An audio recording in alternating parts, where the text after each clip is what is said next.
Hello বন্ধুরা, welcome back to my another mini blog. তো দিনটা ছিল রথযাত্রা, তাই ফার্স্টেই ভিডিওটা স্টার্ট করলাম রথযাত্রার উপলক্ষে ঠাকুরের সাজ তোমাদের সাথে শেয়ার করে।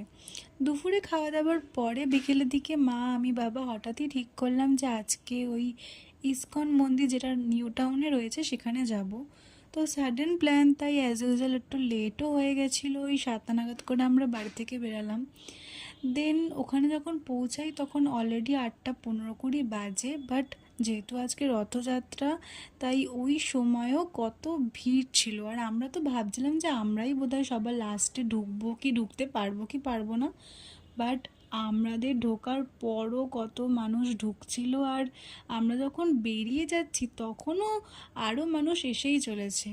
কিছুটা সময় ওই মন্দিরে কাটানোর পরে মন্দিরের আশেপাশটা কিছুটা ঘুরে গোমাতাদের একটু আদর টাদর করে দেন ওখান থেকে আমরা চলে যাই করুণাময়ী বইমেলা প্রাঙ্গণে যেই রথের মেলাটা বসেছে। তো সেখানে বেশ কিছুক্ষণ আবার সময় কাটানোর পরে রাতের খাবার একেবারে বাড়ি থেকে নিয়ে আমরা বাড়ি চলে আসি।